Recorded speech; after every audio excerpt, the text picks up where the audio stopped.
Greetings and salutations! Welcome to the new and improved conversational podcast. Where you're joining us for the first time or you return listener, we're thrilled to have you on board for another exciting adventure. Welcome to episode 231 of the Weebs Lounge podcast, a show where we talk about anime, manga, movies, and the weeb culture through honest conversation, debates, and the chaotic energy. For this week, we're gonna get drunk on the galaxy and find out if you're gonna revenge your uncle, your father, your sister, your brother, your whole people, your family. Who knows? They could be poisoned by kryptonite or they could be cut through a sword just because out of a whim. But if you're excited for that movie review, it's for Supergirl, for anybody that have not seen it. There could be many things that were spoiler or not. But without further ado, share this episode with your friends and your family, and your sister and your cousins, and hopefully they didn't get killed by a random barbarian, because this episode will be unforgettable. Oh, powered by AniMa W3 Studio. Catch every new episode every week on YouTube or your audio feed where we listen to. It's your boy, Love and Peace, Legendary Vash, your humanoid typhoon, your Latino heat, and yo, I had a great weekend, Chad. Obafemi won. Sami Zayn is WWE champion, the face of the company. We had Io, the Queen of the Sky, have won. My boy, me Watkins. We saw a beautiful night of champions. I had understated. You got this. Low expectation. I had low expectations for this PoE, but guess what? It exceeded. I got my apartment. We're moving. I'm sweaty. I'm hot, but I'm not drunk, and I am not with the red sun. We're here in the yellow sun planet Earth. We don't have no Kryptonians flying around, but thankfully we are alive. We have many parties. The World Cup is going on. Colombia's moving forward. We're top of the score, but without all my, the football and the World Cup going on, I'm talking to my boy, the world champion Watkins. Tell me, did you have a good weekend like I did? Are you still having a good day? Because I know you were alright. Tell me about it. Man, I hate doing laundry. I hate laundry days, even though usually I like it. But hey, hello, crawlers, and welcome to the Weebs Lounge. I am, of course, your reigning, defending, undisputed Universal Heavyweight Champion of the world. That's right, it's Watkins here, gonna be your guide through all the bullshit that seems to be just media in general. I've got a quick little thing I'm gonna talk about before we get into some fun little news. A great big old birthday we're gonna mention, and of course, talking about Supergirl, which was it was aight. But of course, on here on the ground, it's fine, cool, and dandy. But up in the clouds, up in the sky, is it a bird? Is it a plane? No, it's just the dead carcass of a tiger. Wow, damn. Up on the moon. Damn. It's very humid up here. Help. Help, Father, help. Yes, it is I, Cloudy Crescent, although some may know me as Tim, but most know me as Trev. Welcome. Today I have a very special job responsibility. We have all seen Supergirl, and we all have our opinions of her, but let us just say that there will be an audit check later on in the show. Chat, no lie, I don't know if anybody have grew up with the codename Kid Next Door, but the way that Trev introduced himself and his laugh, it reminded me of a mixture of Number Zero and with Father. Almost felt like a mix of both of their voice or the characteristics going. Because I felt like, remember when Number Zero reviewed himself to his son, Number One, to Nigel, like, hey, yeah, I'm Number Zero from this years ago, but just the way he just introduced himself, it just gave you a bit of Trevor vibes. Oh, Speaking of Kids Next Door, just quick little, I guess, side comment here. Did y'all see some of the comments from like the Cartoon Network, what was it, President or whatever, where he's just like, oh yeah, we would love to bring back old IPs. The creators just need to come to us and say they want them. Who was it? Which creator was the one that came out and said bullshit? Yeah. I didn't even see that one. I didn't even see that. I wish I bookmarked that, but it was like some creator just said it's like bullshit. You know what? He already called out. You know what? You just made me want to start already with something else from online that we all have seen the timeline. Now, sure, check, because this wasn't on the docket, but you just got me itching about something online. One Piece live action. I mean, sorry, wrong one, chat. It's Netflix. The Avatar: The Last Airbender live action season 2. It's atrocious. It's atrocious, chat. I'm gonna just say this straight up right now as a buck. Yo, that shit. I've been looking online. I have not watched season 1. I heard season 1 was decent. I heard they changed a couple things. It was solid. Cool. I was gonna make some time in the future. Nah, bro. Now in season 2, I ain't making time for that shit at all. Look, I love the actors. Hey, good luck to your careers. Good luck to your roles. Get out. Dustin from Stranger Things. I forget his real life name. He's dating Azula. Yeah, he's dating Azula and everything. I saw a few of the critiques online that Azula is fat. Yeah, Wally. She is Azula, the actress, by the way. She's very pretty, but Azula needs to be scary. And I'm sorry, Azula can be sweet. The actress is too sweet, and that's not good for me because when I was a kid, watching Azula used to scare the shit out of me. The way that she was menacing with no fucks given, would murder you in a fly. Like, that's Azula that I would expect to see on screen. Nah, this Azula is too sweet. What do you mean? She was going to force May and Ty Lee to kill each other. Bro, the top thing is what pisses me off the most. Top thing? Yo, have you seen the top stuff? I created metal bending. It's like, bitch, no, when I saw that shit online, when in the animated adaptation, in the original, she didn't say that. She was a cock and said, I created metal bending. She literally said, I'm the best earth bending alive. Earth don't you thunderheads ever forget Thank you for finishing the line. So for her to say that, and she wasn't with her damn mom or whoever it was. I assume that was her mom in the carriage in the adaptation. But in the fucking original, it was her teacher and her opponent that was fucking salty that he lost the title and gambling in the underground. Toph. Yo, that shit was pissing me off, Chad. Literally seeing that shit online for the past 3 days. Because we're on Sunday recording at 6 p.m. I've been seeing that shit Thursday evening. Literally all these clips of the Bayfong family has been working with the Avatar. So don't worry, we're not going to hide it. Somehow Toph knows how to write with her damn feet. Oh, dude! How the black person supposed to write? Oh my god! Wait, hold on. No, Where's the we tweet? need to say it. Where's the tweet? Where's the tweet? Somebody tried to defend that. Hold on. Oh, no. Yeah, go ahead, Trevor. So basically, Vash last night, Watkins, myself, and quite a few number of our former friends. Former? You know what they did. They decided to be like, hey guys, let's just bombard you with clips from Avatar Season 2. And the rage and secondhand embarrassment we felt was that's rage bit right there. That's just getting mad at the screen. That's just watching that. I found it. Talk to us. What is it? I found the tweet. Where's my Ted DiBiase laugh? Oh my gosh. All right. Let me explain the concept of Toph writing with her foot because a lot of people are misunderstanding it. Yes. No. Toph has never seen letters before, so she doesn't know what they look like. But she has a mind and she knows language. What? No, she doesn't. She can think. She's not writing based on sight. She's writing based on mental visualization and intent. How the fuck can you tell what the does that work when you for never seen the Airbending? number A? For all you know, could be a fucking swivel. Oh, but wait, there's more.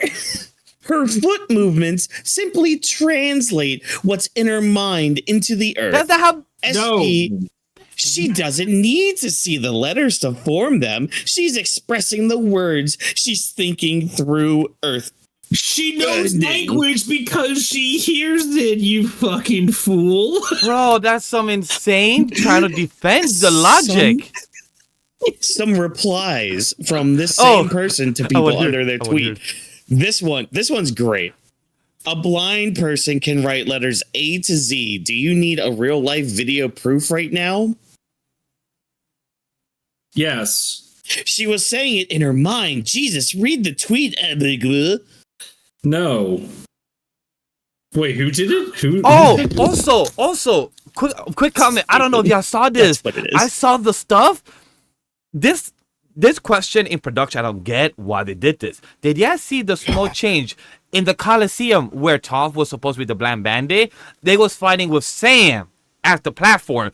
But then where it's supposed to be the library is all made of rock around the area. So somehow she can't block the rock of the library and not fall down while the sandbenders are trying to take this fucking Appa, but she can't stop the library. But somehow apparently Jet. Yeah, and I heard that Jet was in there. Also, Toph was talking. And also, Toph was talking to Avatar Kyoshi, which is when do avatars talk to other random motherfuckers? Wait, hold on. This is gonna be my last thing, really quick. Wait, there's the library was in Ba Sing Se. Yes, the library was in Ba Sing Se, and on top of that is one more that the owl somehow wants to eat the person that went in, because in the adaptation he said, "Yeah, if you want to have access, stay here for the rest of your life." But now in this adaptation, the owl wants to eat humans. It's a carnivore, seems like it. Oh, cool. Hey, look, a parlor we can step into. So, Jeff, I was about to say, I was going to say one thing about the Avatar Kyoshi thing. There's only one time where you did it right, and it was when John got visited by Avatar Roku. It's like, are you calling me weak? And the only reason that made sense was because Aang was in the room. Yeah, he was there. That makes sense logically. That makes sense. But no, in season 2, guess what they did? What they did last, Chad? They're actually pushing Zuko and Katara together because we have the blue figure of Zuko that does his little side mission as being a little vigilante. And guess what? They meet up when Katara does her little Misty of the Pond. Guess what? They meet each other, locking eyes. So cute. Fucking stupid as hell. So, Chad, if you guys heard our beautiful rant of stupidity of Avatar: The Last Airbender Season 2, let us know how you feel. If you enjoy the show, hey, do your thing. Enjoy it. You crazy, though. I'm going to just say that shit straight up about you crazy if you actually enjoy it. But, hey, props to the actors. They did what they did. They got the script. They got paid. But, hey, if you get Season 3, do what you can, because the writer somehow wants to write Season 4, and they said that there's more of a journey. Motherfucker, there's books for that. Just saying. If you guys want to know, there's books. You don't need to make your own story. There's a fucking light novel. Other than that, Chad, let's get into one thing that Walkers wants to vent about and highlight about. Maybe a good 20-minute conversation, aka 5 minutes. Is the Toko Parlor discussing the latest of media that we actually have enjoyed, actually want to promote, actually put you on, maybe give you links, whatever you guys want to talk about. Have a virtual cup of whiskey, coffee, matcha, whatever you guys want to do at the morning, afternoon, evening. Because right now, let's talk about Walkers. What have you been consuming that's actually entertaining? This also ties into my retail therapy, where you see I have bought book 4 of the Dungeon Crawler Carl book series. Look at this thick boy. Look at this chunkster. Here's an iPhone 16 Max. Look at that. Ooh, look at that. Oh man, this still isn't even like the thickest book either. But no, book 4, The Gate of the Feral Gods, is now in my possession. However, this isn't what we're gonna be talking about today. Nah. I need everybody to grab their Bibles, whether it's books 1 through 8, doesn't matter. Grab one of your Bibles, because we're gonna preach. Super Mario 64 strategy guide. That's, what? Fine, fair, because you know what? It's relevant to all of this. I finally finished, or at least caught up to Dungeon Crawler Carl. I have consumed all 8 books via the audiobooks as Sydney continues to bump into my camera because she's a good girl. Let me just say, okay, y'all have been hearing me just be praising the series for like nonstop the past few weeks, and that's not going to stop either. That's not going to stop. No time soon, because there's also a graphic novel. There's also the immersive version of the audiobook, which like condenses a lot of things, almost like it's a series. So it's like, yeah, they condense a lot, but like they also add like a bunch of sound effects, and like they actually hired a few other voice actors to kind of take on roles and all that. So that's going to be really cool to go through. But after going through all 8 books, I can confidently say that this is probably one of my favorite series of all time. One of them. It has easily solidified itself in my personal top 5 of media. the I know one of the things I've always mentioned is the stakes. The stakes continue to just go higher and higher, which is crazy to think about in an RPG setting, because you think, oh, you're gaining levels, you're getting stronger, like you're able to take on bosses. That's fine and dandy. Like, hell, a freaking neighborhood boss is nothing for them on like floor 6 or something like that. That's really old news to them.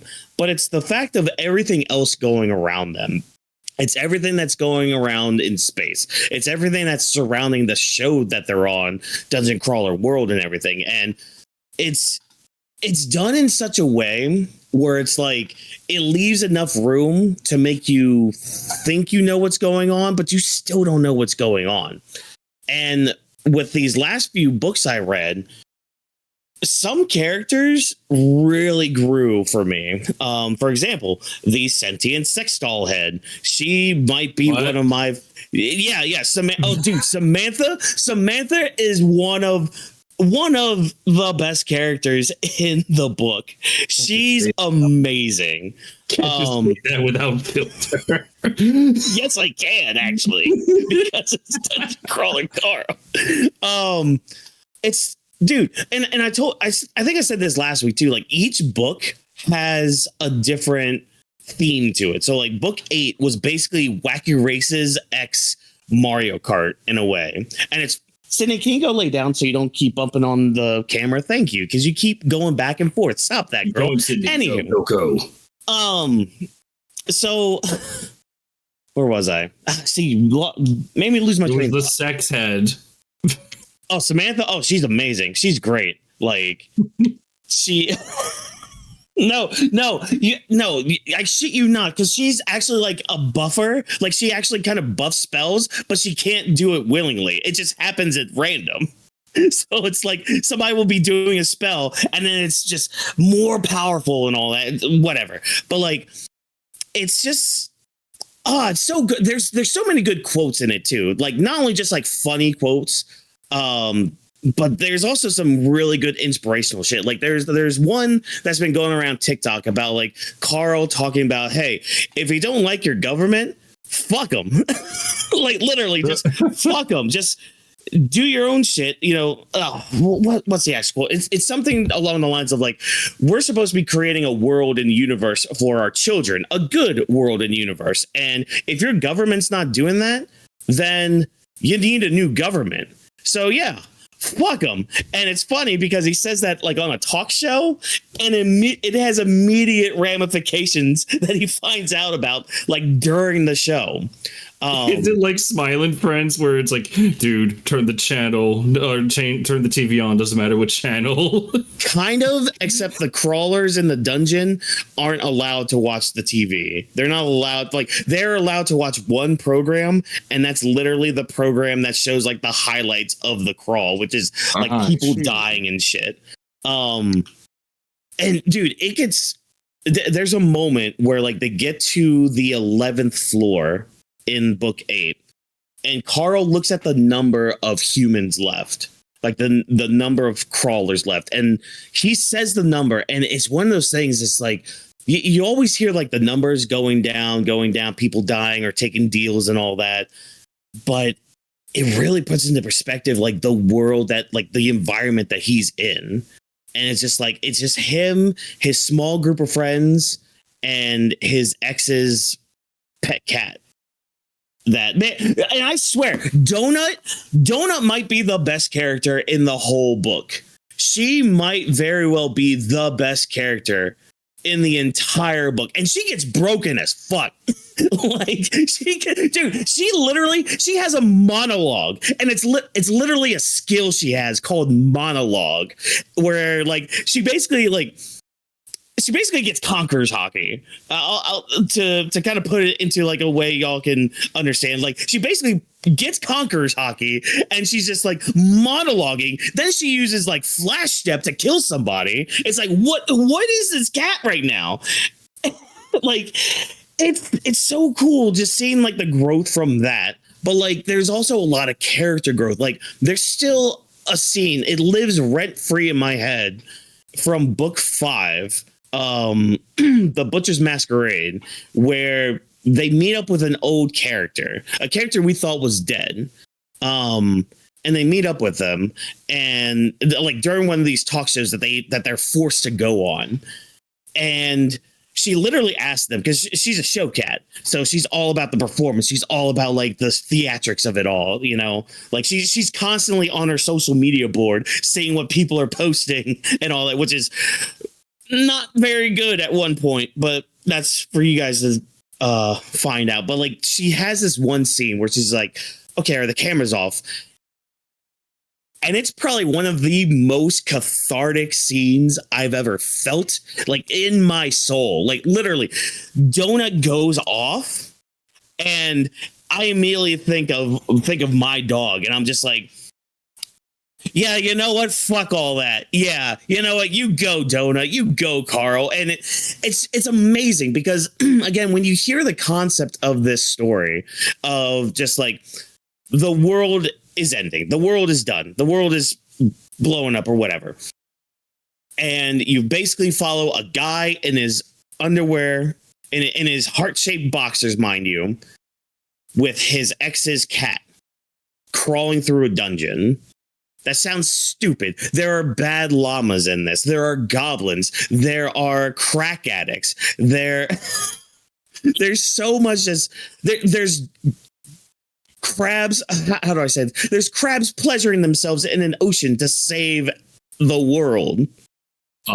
There's Patrick Warburton, for crying out loud, in this. Yay! Like, and I know I keep jumping to everything, but it's just like there's so much I want to talk about, so much I want to say, that it's hard to say it without spoiling a lot, because a lot of it you really just need to feel. And a good example of this is because I was talking to somebody during my listen to of all this, and he actually told me about having somebody listen to a chapter of Dungeon Crawler Carl. It was actually from book 8, where so the whole premise of it is Carl and Donut have to get into like this secret room.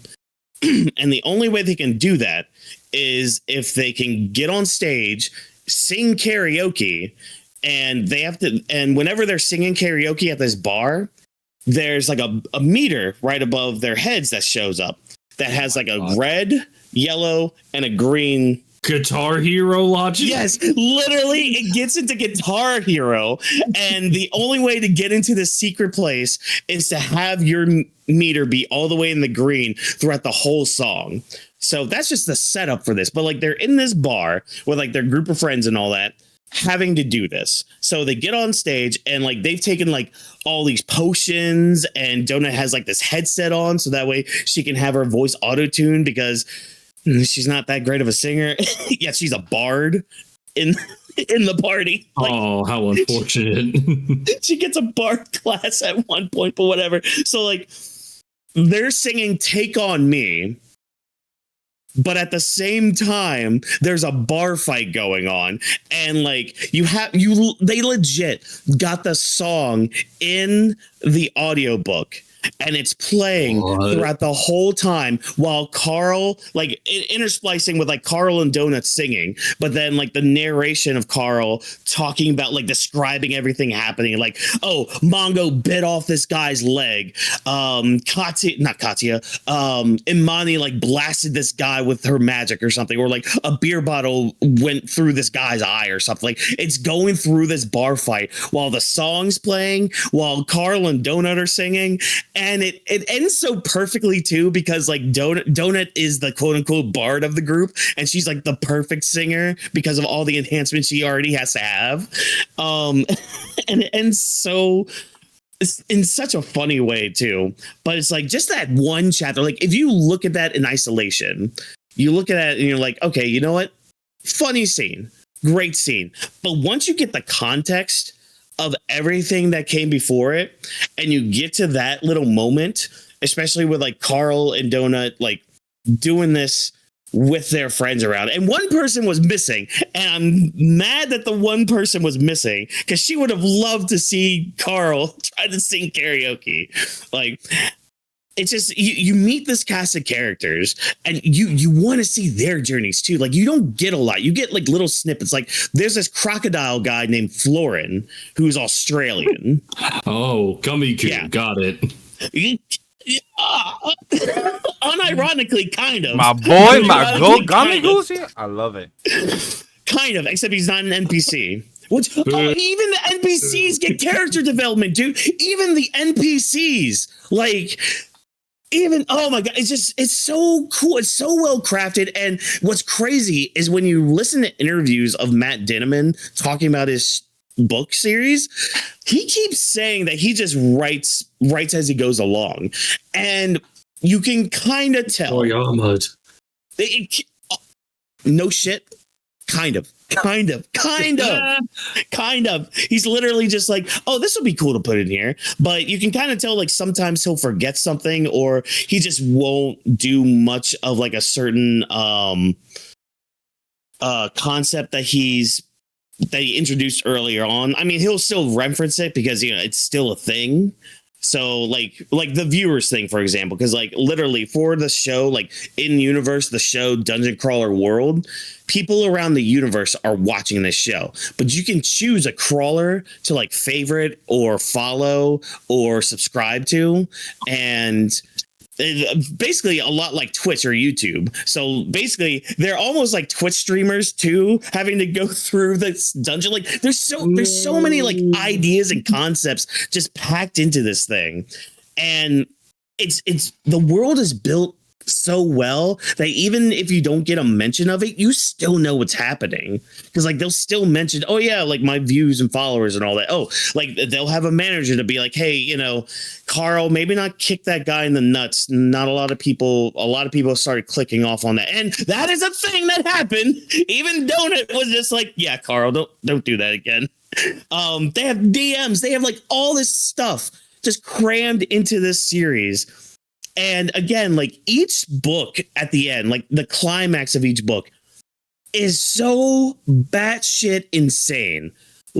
Like I've never experienced. It's literally like, okay, let's say for the One Piece fans out there, let's say when we did Enies Lobby, for example, let's say, okay, Enies Lobby happens. All right, cool, great. All right, now the Straw Hats have to go. Buster Call has been called. All right, cool, great. Let's just say hypothetically, all three admirals showed up, and then Blackbeard showed up, and then Eam for some reason showed up. See, very manageable. Got it. Yeah. 3 times skip Luffy. It sounds impossible. Having to deal. Well, guess just what? gotta punch him hard. Guess what? Carl finds a way. And that's the beauty of Carl. It's like, he's not the strongest in the dungeon. He's just the most batshit insane person in the dungeon because he finds ways to make loopholes. He finds loopholes in everything. Literally, he sees that a part of the game gets broken. He's like, huh. That's a neat little exploit. Just gonna note that down for later. Okay. Like it's so crazy, but it's so good. Like there's a heart to it too. Cause it's like, it's not just like the craziness of it that excites me. It's not like just the fun battles you get or like the back and forth. Like there's a heart to it because there are those moments that kind of take you back and be like, oh wait, yeah, they are in kind of a fucked situation. And especially when the AI starts going batshit crazy. Cause and they mentioned it early on. They're like, oh yeah, the AI, they can tend to go a little crazy, but that doesn't happen until later levels. So, well, when you're about to say, it sounds like AI a nice starts off with a foot. When your AI starts off with a foot fetish, yeah, you might already be screwed. It sounds like the creator is a good foreshadow, like knows how to foreshadow story. It reminds me a bit of Oda in a way. But see, that's the weird part is like it because he doesn't. At least according to his interviews, he doesn't really plan a lot of this stuff. It's literally, I think what his mindset is he knows enough of his story, like he knows enough of the elements that he has that he can just build upon it more, but then reach back in time to like something that he knew about or something. Like there have been a few moments where it's just like, oh wait, I forgot that was a thing. Oh, thank you, Matt. Thank you for all that. And the biggest praise has to go to Jeff Hayes, the narrator for the entire audiobook. This man is probably, he might be the best voice actor in the game. Wow, it's high regard. He has voiced about 200 characters in this series. And his name is what? And Jeff Hayes. Yeah. Like I think it's close to around 200 characters just in Dungeon Crawler Carl alone. And yeah, they've had a couple guest voices. You know, there's a guy that results may vary. Oh, yeah, we don't talk about book 3's guest. That one was bad. But book 6. Yeah, book 6. That's the one that has Patrick Warburton and it has somebody else in there. They do a fantastic job. Especially, I mean, it's freaking Patrick Warburton. Like, yeah, dude. Who ends up having an argument with that crab I keep mentioning about just in the sea fertilizing eggs. I would, you know what? Out of context, I think you can look it up. Because it's so Patrick Warburton to be like, what is he doing over there? Hey, Peter. You better listen to my brother Carl, or I'm gonna come over there. Like in the best like Patrick Warburton way he can. It's just, but yeah, no. All the praise goes out to Jeff Hayes for the amazing work he's put out for it. He does do like live streams of like cold reads and all that, and in interviews too. You can ask him to like go from one voice to another voice, and it's almost instantaneous with him. Like some of the smaller characters, he might have to think about like, oh wait, how did I do their voice again? But like, it's insane. This guy's range is ridiculous. Like it's gotten to the point where a lot of people have kind of come towards the series to be like, hey, why aren't you guys crediting the female voice actors? That's because there are none. That's because there are none. It's God. All fucking Jeff Hayes doing it. Like it's crazy, but I know rambliness going on. I will always recommend anybody to get into this series. I have given out so many legal ways to listen to this, you know, but I still recommend you like support this as much as you can. That's why I'm buying the physical books. That's why I might get on Audible and spend some money just for like the official audiobook version of it. And I can concur because I bought all 8 books on Audible. So it's like, all right, let's go. Let's see what you got. Like, I had a friend today and she was just like, yeah, I'm getting a surgery and I'm going to be at home for the next 6 weeks. I'm like, may I interest you in some Dungeon Crawler Carl to entertain your time while you're, you know, recovering from surgery? Like, it's things like that. There's this cloudy guy here. Maybe this Latino heat here can start listening to it while he's jogging at the gym or something. I don't know. Just it's just a really good series. And I know I went on a bit of a ramble with it. I understand that. It's just like, for me, it's really hard to talk about without spoiling anything. I already feel like I spoiled a lot too, but even then I really didn't spoil that much either. It's JoJo spoilers where you can say it, but out of context it means nothing. Exactly, you know. Chad, like, I'm hearing throughout the whole time that he's been talking for 20 minutes. I ate my lunch, we chatted, we heard a great, kind of like an overall review. I feel like you did a good overall review. Like, it felt like spoiler but non-spoiler at the same time. Yeah, again, it's hard to do because it's just one of those series. It's like when y'all start getting into it, I need to hear y'all's reactions. I need to hear you guys talk. I think what I'm really curious about, and I want to go back and listen to at least book 1 to hear the voice acting from Jeff Hayes, because Jeff has gone on record saying that he never really got his Carl until like book 7. And that's What? that book. Yeah. Like his Carl kept evolving. It went from like the strict, almost like Patrick Warburton-y way to like, I don't really know how to describe. Maybe something more like mature, I guess, or like something away from it. Like it still has that tism with it, but it's not full on like Patrick Warburton. And that's why they got him, Patrick Warburton, to even come on in the first place for book 6. Oh my God, just because of all that. But that's the other thing. Like him and the author work well too together, because like literally the author will create a character just to test Jeff and vocal range, to be like, okay, hey, so here's this character. I want you to voice them as a female Russian who has been drinking since she's been 2 years old, and scene. It's like, what? Yeah. Wow, that's some crazy stuff. That's insane when it comes to it.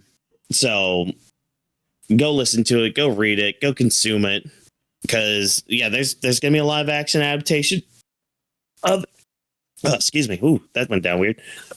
Live action Morty.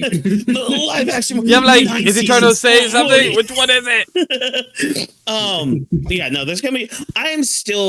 I don't know how they're gonna do the live action. It's gonna be, especially how book 7 ends. I'm just listening to it. I'm like, how are they gonna do this? How are they gonna adapt? They're gonna have to just make this all CG. It's just gonna have to be just animated. Just animated. Just transition. We did speak about that last week, so that'd be pretty interesting how they'd go from there. Because you did speak to us about how, like, we give the idea of, like, imagine if they do like a hybrid, like animated with live action mixed in there some episodes. Because I think for anybody that don't know, Blacklist did that weirdly enough in like one of their last seasons. They like the last 2 episodes, because I think it was during pandemic as well. They animated the last 2 episodes for the season finale.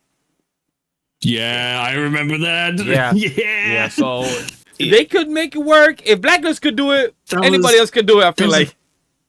That was season 7. Yeah, season 7. Yeah. Because and the other I thing, stopped on season 5. That's why I said that.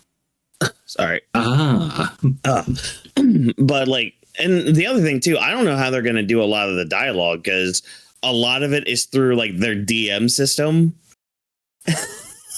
And so it's like, okay, how are they going to do that? Are they going to do it like a visualized kind of thing? Are they going to do it like a Star Fox kind of thing? Or like a you can't just tease Sly Cooper kind of thing? You can't just do it to me. Dude, literally. That's one thing I missed from book 1. Side tangent real quick with it is because Jeff Hayes in book 1, when he was narrating, he didn't change any voices when he was doing like the DMs, but starting in book 2 he did, because again he realized, there's gonna be a lot more conversations in direct messages than in person, so let me actually do the voices for that. But it's kind of funny because Donut only types in all caps. So like, He reminds me of somebody. The way he words it, the way he presents like Donut's DMs is literally yelling like, "Oh, OMG, Carl, I can't do this. I need you to come over here right now." Like literally like that. But what's funny is, since he didn't change the voice in the first book, he still does it in Carl's voice. And to me, it's kind of funnier, because it's just like you just hear Carl just be like, "Hey, Donut, I need you to get over here." And then it does like, "Donut, Carl, I don't know how to do this. I need to get out of here." To me, it's kind of funnier. I love it. But I'm gonna stop yapping now. I'm done. Just go read it. Go listen to it. I'm gonna keep saying it till the cows come home. I don't care. It's so much fun. I gotta wait a whole freaking year now for book 9. Hey, part 1 of book 9. Look at that hyperfixation. Look at that hyperfixation. It got you caught up. Look at that. So now you could get to the next one. Yeah, you think you can have your fun now with your fun story that knows how to have fun? No, it's time to talk about superior media. So Trev, do you got any for Taco Parlor? Because I don't got nothing. Because I just saw Supergirl and I took it off. Yeah, so I don't got much. I'm gonna wait till next week, because I did finish a show recently, but I'm gonna wait till next week. Yeah, me too. So come back to us, chat. But you know what we do got for some conversation, because my voice hurts from Sami Zayn. Oh yeah, trust me, I felt that. I felt like I was losing my voice as well from last time. Go check out our review portion if you guys want to hear in the audio side. Is on the Weebs of the Ring audio, and also the video portion itself. Oh, check out the full sidecast where we have everything of the stream of the actual PoE and jump into review portion. So go check that out. Other than that, let's get into the big news and buzz central. Let's all sit down to the lounge and hear what has happened in the latest media. Get ready to dive in the latest buzz, hottest news, and our spirit opinions and everything entertainment. And we got a couple things of gaming and animation. So let's go on with the first two gaming. And let's see how people feel. Do they feel salty or do they feel totally fine? GTA 6, regular price, $80. But if you want to get the full deluxe, the full unpacked, the full nothing enclosed, nothing is private, and we have everything open, is $100. But also, if you want to get a collector item, you can, because there's no physical copy. You could get the cover, the art, but then you get a digital code to still download it, chat. That's the crazy wild shit. How you feel about that, Watkins and Trev? Are you guys gonna get GTA and spend $100 out of your paycheck? Are you going to support these companies? Are you going to support these corporations or Rockstar and sell your $100 that you work very hard for in this economy? Well, no, the fact that they don't even, like, if you buy just the standard edition of the game, back in my day, buying the standard edition of the game just meant no DLC, but you would still have like the entire game, or if anything, maybe an update will come along. It's free just to patch stuff out. On top of that, the fact that you also have a subscription now, I heard, for GTA as well. Well, I think that's for online. Correct. Yes, it's for online. Yes, it's for online. Yeah. So. Yeah. Yeah, it's just the fact that it's like some certain stuff is already locked out for you, and it's like, oh well, that's really dumb. And the fact on top of that, it's like, oh, by the way, it's all there's no physical disc. It's like, yeah, so for anyone that wanted day one, oops, you're not even owned in GTA 6 technically. It's all digital. And wasn't there a story where it's like they were planning on doing physical releases, but then that turned out to be false? That keeps going back and forth. Like either they were planning it or they never were. So no one knows. No one knows. But see, me, I'm gonna get it because I don't give a shit. I do give a shit about not being able to have a disc for it. Yeah, I feel bad for fans. That I'm pissed about, but.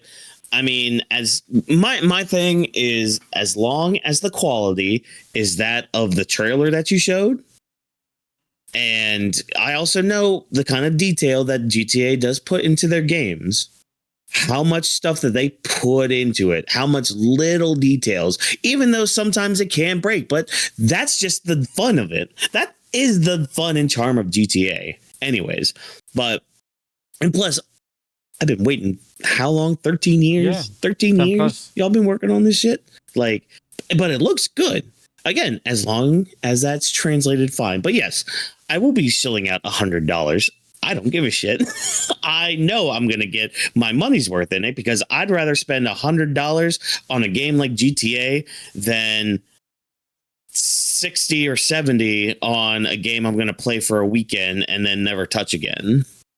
Exactly, because on top of that, Star Fox. What? That's crazy. Because if you are like Watkins that also want to own your game, guess what? PlayStation said, hey, is deleting over 500 purchased movies from its customers' accounts themselves, including films like Terminator 2, Rambo, Apocalypse Now, Hot Fuzz, Moonlight, comes after a licensing deal has ended. As of September 1, 2026, due to our content licensing arrangement,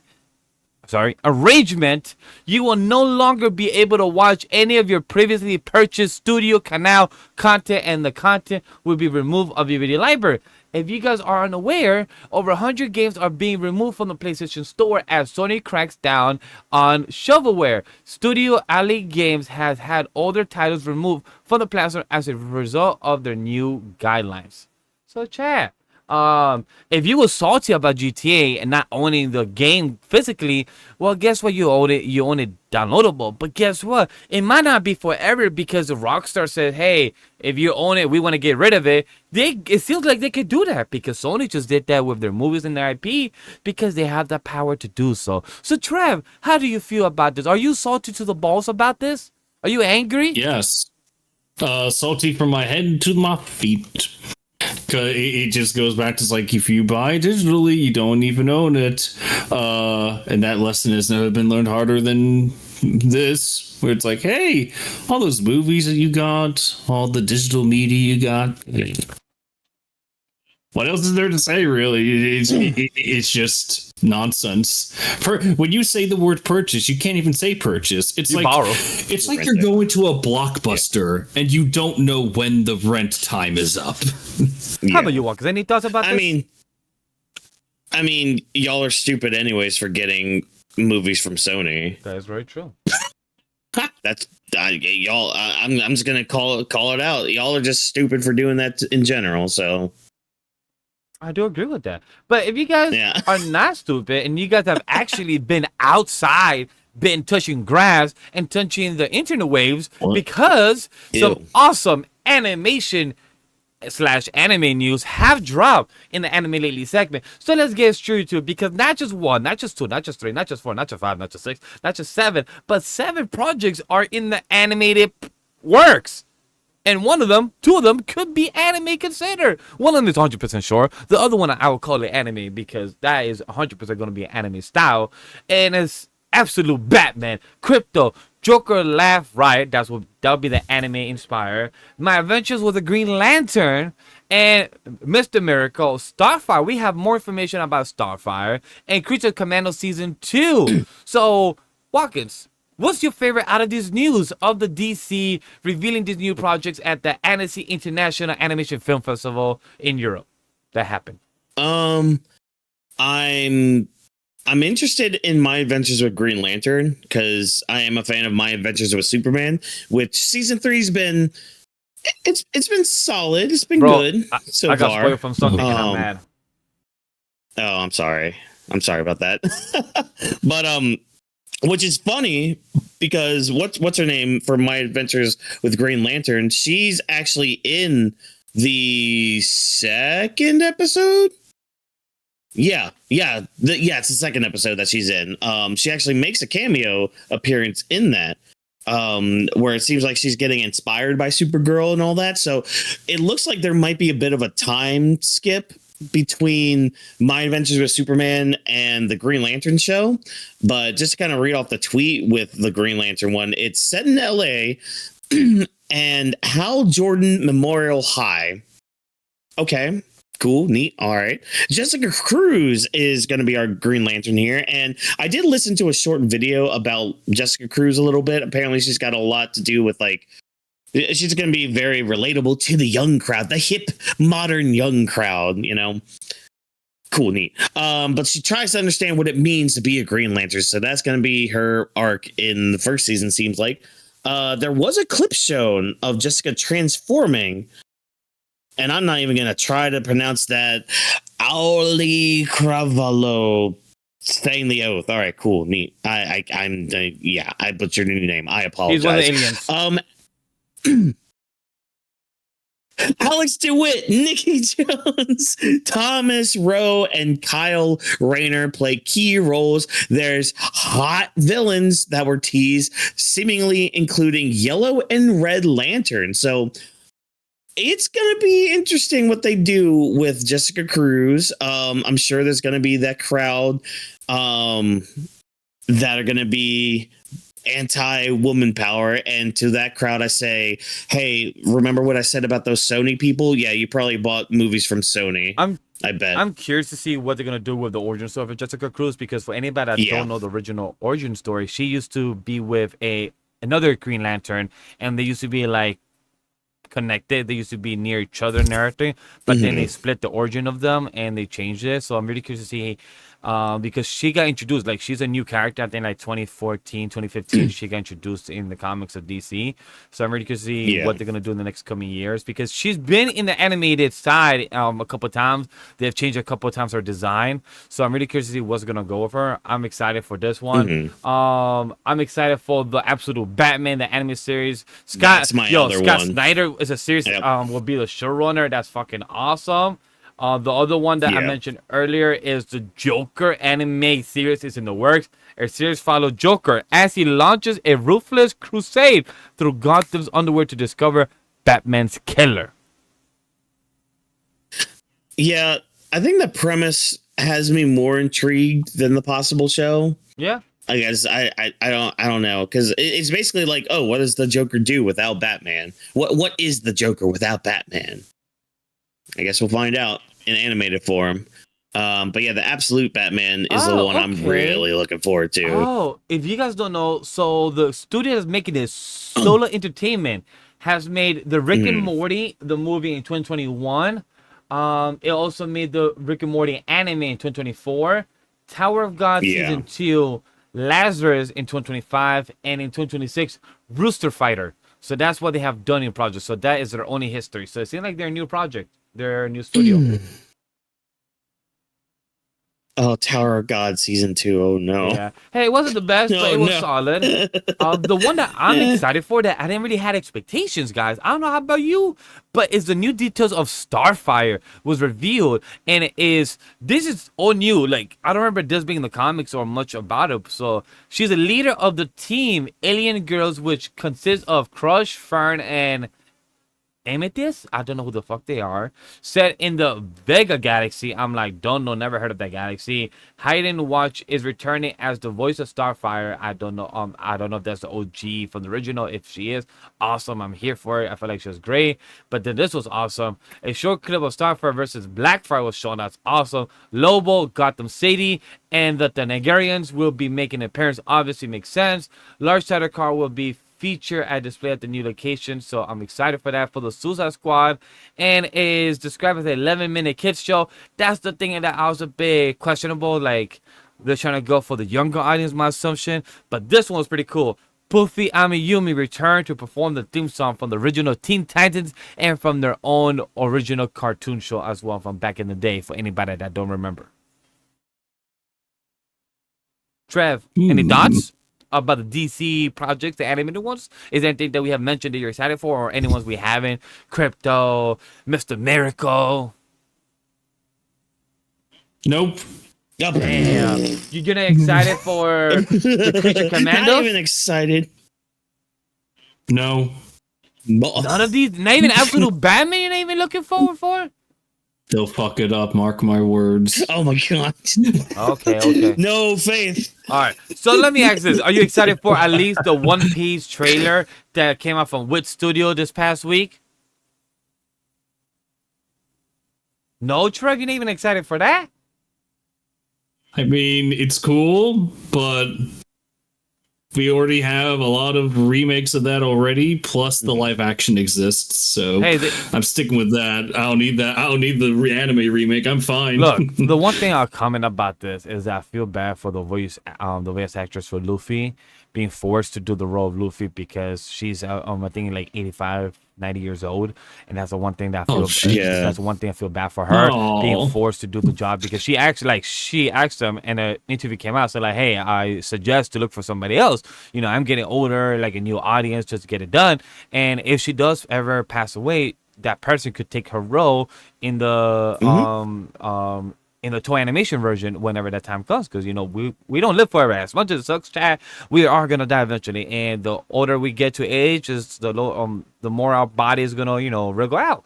So just to see her being forced to do that, that's one thing I felt bad for. Like, that's the one that gives me a gripe about this project. I've seen the trailer, not fully. I saw screenshots. It looks beautiful, animated. The CG is fine, is whatever.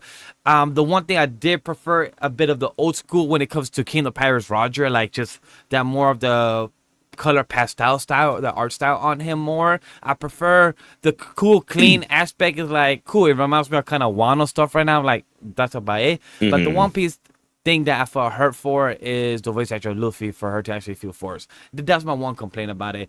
Marcus, any thoughts? Yeah, that's just a perfect opportunity to use a new voice actor for One Piece because she's not going to be around forever. It's going to be this. It's like it's going to be the same thing with what's her face voicing Goku over in Japan. Like she's not going to be around forever. We already lost Bulma over there. Frankie's voice actor already stepped down and retired, and they had to get a new one. Yeah. And that just kind of came out of the blue.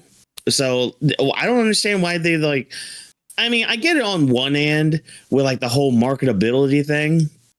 I could see that. However, and that's a big however, that should not be at the expense of somebody's life and well-being. Like you can find a new voice actor or actress. It's fine. It's okay. I promise you. In fact, finding a new one now while the old one is still alive to coach them. Yep. Holy shit. What a concept that would be. But that would require, some hindsight or some forethought with anything. But, But hey, idiots. You know what's a good fourth thought in the future? Guess what? Japan is having a investment of 11.5 billion yen around for anybody that can do conversions. It's 71 million to AI to speed up anime and manga translations. The plan will help companies like Crunchyroll, Shueisha, Bandai Namco, Kodansha, Square Enix to use AI tools to release official translation in a much faster global for release fans. They want to shorten the wait between Japanese release and official English version, reduce reliance on pirate sites and fans translation. Because they get mad about fans doing the job for them for free, but they want to do it by AI, by computers, artificial intelligence. Even if the tone is wrong, they trust the AI more. Trev, are you excited about this? You thrilled? No, not really, because the pro side is, hey, we're gonna take steps against online piracy. I'm just like, all right, how are you gonna do that? Well, we're gonna put millions in AI, and it's like, misstep. You know what Crunchyroll could do with those millions? They could use that for cybersecurity, so that way they're not hacked and people's information gets leaked out. Yeah, that could be a thing. Yeah, 100%. That could be a thing. But sadly, Idiots. Crunch is like, no, we're not going to do that to you guys. Eat the rich! Which is also said in Dungeon Crawler Carl. I just remembered that because I had the thought. What? Oh my god, because Carl said it. And immediately I'm just like, how did one of my favorite characters in the series say something that another... Nah, y'all need to go listen and read to Dungeon Crawler Carl right now. Rainrod, chat. Rainrod is there. He has a... We're going to find another one. Don't worry, chat. In a couple months, it's going to be GTA from November until next year. So don't worry. We're going to be there. I forgot to mention Jamal. Oh, Jamal with his new legs where he can hop. Jamal's a hammerhead shark. And he speaks in the third person. Oh, Jamal is so happy.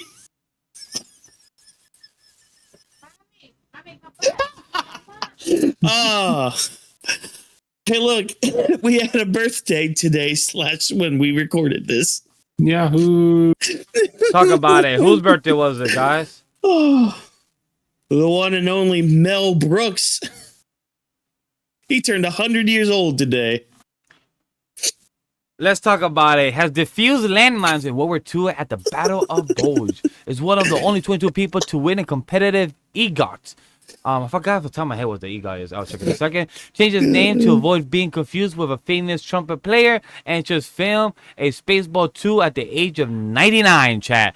99 was stuff an actor that, hey, don't ever give up on your dreams. Okay, because even at 99, you can still film a sequel of a 20-year movie. Oh, man. A 20-year movie? Oh, my God. How old it was. I don't know how long it's been. Trevor, that came out in, what, the 80s? Or earlier? Yes? Hey, Siri, when did Spaceballs come out? I want to say 80s. 1987. faster. There we go. 1987, June 24. Oh wow, it's been a good amount of years. It's literally gonna be about its 40th year anniversary. Oh my god. Yeah. Yeah.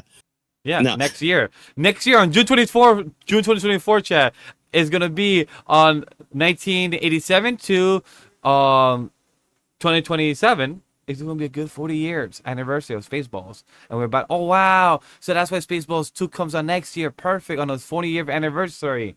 Wow! Look at that, Chad. Full circle. Right.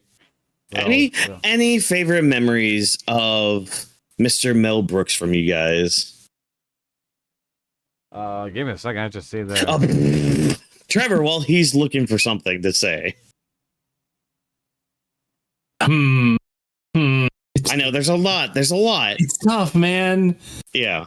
I mean, it's hard to top yogurt, honestly, from Spaceball, because it's like, okay, so Mel Brooks, he's very well tuned in like shattering the fourth wall. Yeah. But there's like a certain, it's like he's doing it respectfully, but at the same time not giving a shit when he did it in Spaceballs. Well, he's a literal Looney Tune in real life.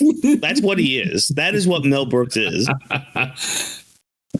Like, I mean, I always think of, I mean, I think one of my favorite movies, I think, might be Blazing Saddles from him. Because it is what it is. But also shout out to Young Frankenstein too. Oh yeah. Excuse me, sorry, Frankenstein. My bad. Oh, yeah. I don't really have one from Mel Brooks, but I have enjoyed his career of his Spaceballs and other projects. I just don't really have a best moment or best something. I don't have one. That's A-okay. I'm excited to see what he shows up with Spaceballs 2, being Agent 99. Like, are we gonna have a cameo of a Stan Lee moment, or are we gonna actually have a longer scene? Is what I'm curious. Knowing him, it's gonna be a scene. He'll do it again. Very akin to maybe like Dick Van Dyke in that Mary Poppins reboot or whatever it was. Yeah, because I remember when I worked with Martha. What's her name? What's her full name? Wait, Martha. Yes. Your name. Why did I say that name? She's Martha too. Oh, that means we can stop fighting. I worked with Martha Stewart, and we were trying to have her on the second floor, but then we got told by her publicist, she can go up the second floor. She's not good with stairs, so can we not have her go up? I'm like, oh yeah, sure, no problem. So we have her on the first floor and everything, and it's just like, it's interesting working with older celebrities, because then you learn of their, nooks and cranny is what you can't really do with them, or gotta be careful around them. So it's just some interesting stuff you learn there in the celebrity side. Martha Stewart's nooks and crannies, huh? You have to learn. But if you like the nooks and crannies, Chad, let's get into our main topic, our last hour and less of our show. Because if you want to be drunk and also get your ship get robbed and you just walking your dog even 100 feet away, it sounds like you could, your super hearing not that great when it comes to it, but your dog could see. Or it's a Saturday night at my place. Oh my god! Oh, I'm excited to talk. We're here for the Supergirl review of 226 from James Gunn and DCU. First thing first, we're gonna have Trevor Walkers give us some information of the box office and give us information of the money and what they have done before we get into our not spoiler and review portion of the DCU. First, because this is going to take a bit for me. Well, I was kind of hoping our talk of the movie would lead into this talk and conversation, but I mean, if you want to start with the main event, we can start with the main event. Yeah, let's get into the opening thoughts. Let's get to it. Okay. All right. Okay. I'll start off by saying this. I thought the movie was okay. I did enjoy it, mainly from like an entertainment standpoint. There were a few standout scenes for me. One of them being when Kara just like bursts from the planet and she screams in space. I thought that was a really cool moment there. I do like how we interspliced some of her backstory throughout the movie. I thought that was good. Kind of added a little bit more context for Superman as well, like for this iteration of the DCU. The other scene I really like when she finally locked in at the end during like the climax, and like she burst out of the spaceship, went towards what's his face, and just like basically like Hulk slammed him as she was still flying, like just like slammed in and pow, pow, pow, like all that shit. I thought that was really good. The story with like the little girl with revenge and all that, like I get what they were doing with it, like, oh, it's that whole revenge story that you usually tell in media anymore, in like, oh, revenge isn't the way to go, you shouldn't do revenge, you shouldn't be vengeful. But then like Supergirl kind of taking the kill from her too at the same, like almost pulling a Goku in a way where she just took the win. But I do understand it to a point where it's just like you don't want like a 13-year-old girl to like have that kind of weight on her, because like it can be very damaging to someone's mindset and all that. So I understood why Kara did that in the movie. Fine, cool, neat, whatever. I was thoroughly entertained in the movie. There were some laughs here and there, some goofs and all that, but I wouldn't say this is like the best movie, or like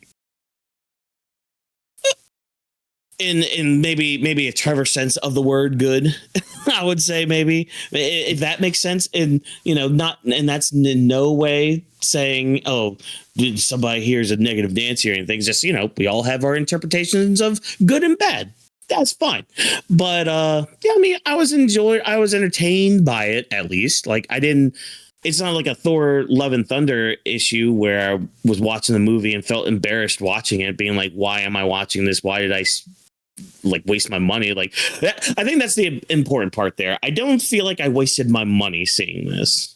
Like, I agree with that. That was my thing. I didn't feel like I wasted my money, and yeah, that's basically the good part I have about it. Yeah, I appreciate your overall thoughts. Lobo probably didn't need to be in the movie, even though he was kind of the reason she survived, but he didn't really need to be in it. I love your overall thoughts about this movie because it's something that I feel like I can relate as well when it comes to this movie. I have A-list, so I don't feel like I didn't waste my money because I already had paid a set of my movies. So I'm part of the AMC club. However, if I did spend my own money for this, I don't feel like I did it wasted because I feel like I enjoyed my time. Was the movie perfect? Hell no. But I was entertained. I love how Kara at the bar scene when Lobo was getting to talk, the spiel of like, I am from this family, I'm an honor, you gotta help me. And I love how Kara was just making fun of it, because even Kara's not about the shit. Like, bro, the only reason I'm here is to get my dog the cure. You came tag along because you got your fucking stupid shit like revenge. And I love how she kept telling her like, revenge is not all about that. Like, this is not for you. And I'm okay with. I'm gonna be blunt, chat. I'm okay. Kara killed the guy because at the end, she's already broken the head. She's okay with she's her dealing with loony. the shit. Yeah, like she's already okay with it. Away. Exactly, she's already okay dealing with the consequences of her killing another guy, and also she just keeps throwing people out of the fucking spaceship. So she's in a way inconsistently murdering motherfuckers without doing it. So in a way, she just put the knife in. All right, cool. I'm okay with killing her. If the girl did it, I'll be like, yeah, you've been saying it throughout the whole movie, don't do it. Are we really going to have her do it? And she did, and she walked away. And I'm like, all right, Kara, this guy's going to still get up and buy slaves, bribes, sex people and everything. Can we not just, leave and walk by? And I love how the guy like, I'm going to just yank this in here for you. Awesome. I was happy about that. I will say complaints, I will hold off when we get into the cons. But when it comes to the overall, I love how you said there's not no Love and Thunder. I would say I have more fun and enjoyment of watching this movie more than Thor Love and Thunder and more than Thor Ragnarok. I was not having my blast of any of those two films, and with watching this one, like, I actually was entertained. I feel like it was. There's a tweet that even a big shout out to the My Hero Academia composer. He saw the film. He gave some thoughts. I have the tweet right here. Let me see. And it was a good one that he gave thoughts about the film, and it's. In a good comparison, he said, it was, I saw the Supergirl in IMAX. It wasn't a superhero movie about saving the Earth. through self-sacrifice as justice confronts evil. It was a coming-of-age story about saving oneself.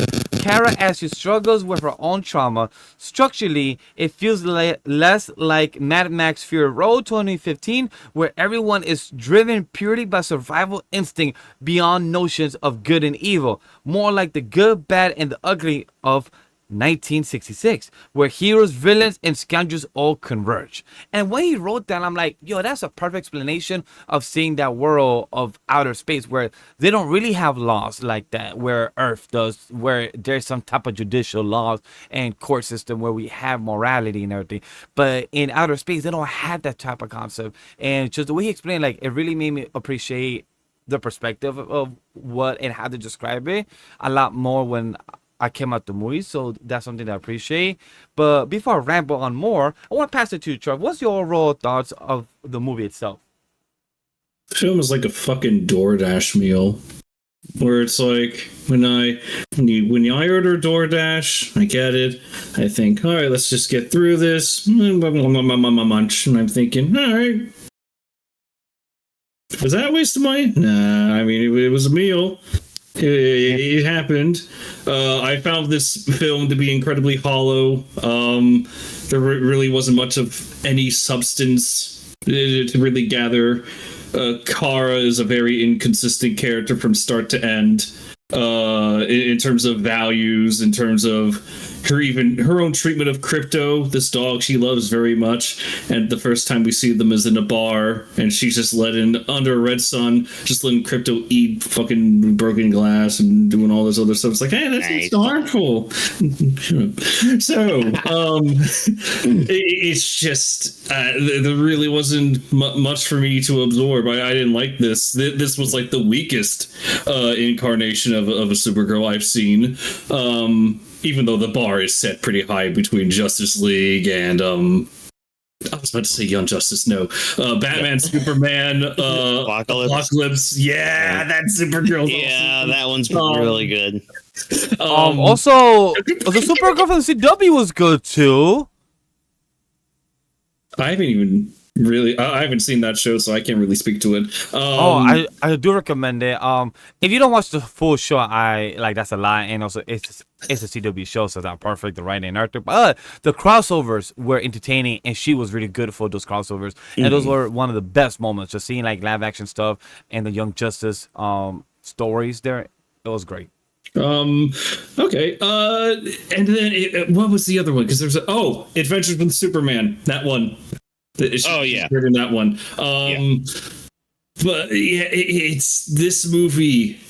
If I had to sum it up, it's like the perfect incarnation of and then storytelling, where things just happen because they happen. I didn't really feel a sense of cohesion. I didn't really get how it's just one shit thing happened, one thing happened the next. No, not much cohesion. It's like, okay, there's like a basic structure, but you guys don't really know how to seal it all together. You're missing that glue that holds it all together to make it really good. Because I see the potential. I liked the backstory scene. But not much else. It's a film that I watched, and I got up and I'm like, well, that was the thing that happened. That was the thing that I watched. Yeah. It's to the point where I have found the meta far more interesting than this movie. And we're gonna get to like the big cheese and how really you guys want to know why I don't have any faith in those future DC projects. We're gonna get into it very soon. Mm-hmm. Yeah. One last thing right before we transition into the details of the story, the plot, the characters, and the action and overall, I want to ask, did you, right before you guys saw the movie, did you have low expectations walking in after the review, the online discourse, the writing, the Rotten Tomatoes being out right before you guys saw the movie? Because my expectation honestly did go down a bit, or I had lower expectations after what I saw on that Thursday, Friday, discussing film. A few other people I follow gave their thoughts in the tweet, and I was read it like, hey, the writing not the best, but the cinematography, this was good. I was like, okay, cool. So I was a bit sad just to see that the Rotten Tomatoes wasn't great, where I think when Superman first came out, I think the Rotten Tomatoes was like an 80, 86, high 90, when Superman came out last year, and then with Supergirl, I think the first Rotten Tomatoes they appeared was a 56, and then went up to like a 65 on a Friday, and I'm like, damn. So like for that to hit low, that means a lot of reviewers wasn't too happy about it. For those that don't know, Rotten Tomatoes it's just taking the average score of what was being said of most reviewers and put it into a mean score. So if some say a 5, some say a 2, some say a 1, it just finds the mean score of that and gives the equivalent of what the movie score is. So did you guys get your opinions changed or your expectation lower because of what happened in Discourse? Because I know, Watkins, you saw the Discourse before you went, because I know I saw your tweet when you saw your tweet was about the Supergirl in my retro Superman, how she's all happy and smiling and just looking good with our boy. But then we have this Supergirl, the reviews and everything. Oh, I mean, honestly, I didn't really have high expectations going into it, and In the first place, okay. No, yeah, and usually whenever I see Rotten Tomato score before a movie comes out, I take it with a grain of salt. Like, sure, it's like it's like a bar to set at first, but like, I really don't try to have that bar set from Rotten Tomatoes because most of the time they're also kind of wrong. Much like how IGN is as well, but you know, that's also taking IGN seriously in 2026. Yeah, I mean, I wasn't really expecting much. All I want from a film is to be entertained. Like that is my bar. Just be entertaining, whether it's a good entertaining because you're a good movie or you're a bad entertaining, but I can actually find some entertainment from you. Like, oh, I don't know, like the Pooniverse movies, for example. Those movies, except for like the Peter Pan one, are kind of bad movies, but there's still like a certain level of entertainment you can get. And that to me is where the bar is. Like, and I've said it on this show before, the worst thing any piece of media or piece of art can do is not elicit any emotion from me. And it got something out of me. So I'm like, all right, you know what? Fine. You reached the bar. You're hanging on the bar. Can you go over it without bumping into it? Well, I mean, yeah, a few bumps here and there, but you made it out relatively unscathed. You know, you might have to go to the hospital though, because you know you broke your ankle on the way down, but it's fine. It's fine. You know, maybe we can make these movies brighter. That would be nice. And also, I'm sorry. I think my big nitpick though with the movie is constantly having to find a way to nerf Kara. Cause like, and I get it. You can't have her be full Superman or full super Kryptonian or whatever. I get that. But it's just like, damn, once she locked in, I'm just like, oh, thank God. Just beat the shit out of this freaking jobber who thinks he's top shit. Like the whole time the main villain is like, yeah, I'm a main villain. I'm going to kill you. I'm going to get you. I'm just like, dude, you're lucky she's got like spirit handcuffs on right now. Like, you're lucky she's on a red sun right now. And I never heard about a green sun. I'm assuming that's a comic book thing, but yes, that's a comic book thing. And also they're in space with other planets, so I wasn't too shocked when she said that there's a half yellow sun and they have green sun that orbits the planet. I'm like, okay, not too shocked about that because there's kryptonites in the show Smallville. They made fucking like all different color type of kryptonites too, like all red, orange, and everything to see all the different versions of Clark too. So comic books, TV shows will start to make their own thing. So it starts to be like, which one is more original? Do we listen to comics now? Do we listen to the lower movies? So it's gonna get very interesting how more years pass by. But Trev, really quick before Trevor goes off. Speaking of the kryptonite thing, because it was kind of a throwaway line they had where. I guess they explained why, or I guess put into the universe why there's kryptonite that's quote unquote available to people, where it's just like when they pulled that city out from Krypton, it kind of like brought kryptonite with it, and when the planet exploded, it just kind of spread everywhere. So And at least, I mean, it was like kind of a throwaway line too, so I'd have to go back to see what the line actually said with that. But I think it was around the realms of that. So I'm just like, okay, later on when he has like the kryptonite poison thing, it's like, okay. So there we go. So a little bit of connection there. Again, it was like a throwaway line. So yeah, but yeah, not really much expectations going in. So we are already in the segment of like what we didn't like with the story, the characters, the action overall. I want to swing back to Trev real quick. If you had any opinions of what happened with the review bomb, with the online Discord about the stuff going on, do you have any thoughts for it, or do we continue with what we're going on? So I want to check in with you. So in terms of the online discourse, I wasn't even aware. I don't really try to look into that. I don't try to study that. I'm just going for the movie. I always try to just go in with like zero expectations because I really want to try to be unbiased for my reviews. I have been aware of the so-called review bomb and the discourse. It's been, honestly, it's the same stupid shit that we've all been dealing with for every time a new superhero movie has come out, like what past decade, where it's like, this character or this actor said this, or this character is this, and it's like, well, no one cares. How's the story? How's the writing? How's that? And that's what I'm interested in.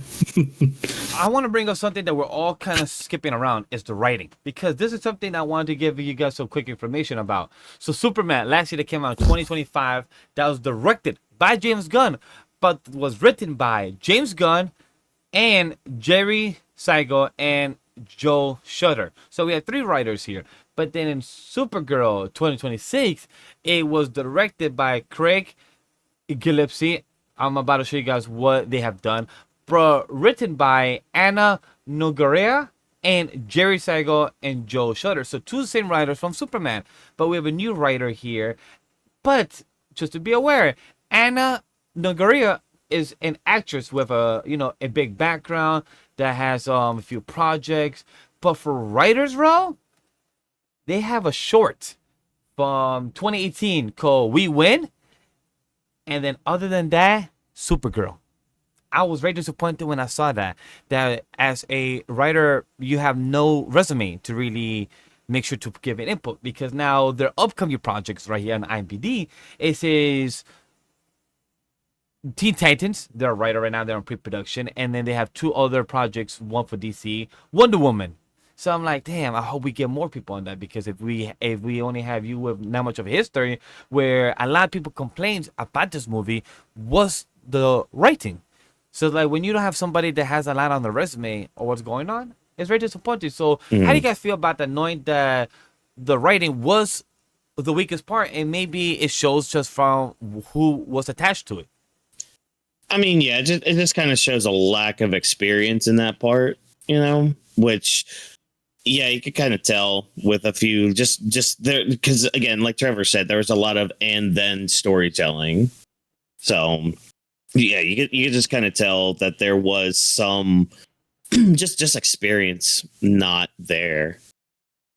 Yeah, and like I said before, like the discourse, you see this a lot, especially on the Marvel side, where writers that may have had like a credit here or there, they're given like millions of dollars to do their thing, and then you learn a lot of the time, especially with like Marvel Phase 4 and 5, it's like, all right, so how are we going to respect the MCU's world building so that you can craft your own story within its lore? And it's like, I'm sorry, you want me to respect it? What's this lore thing? It's like, oh no.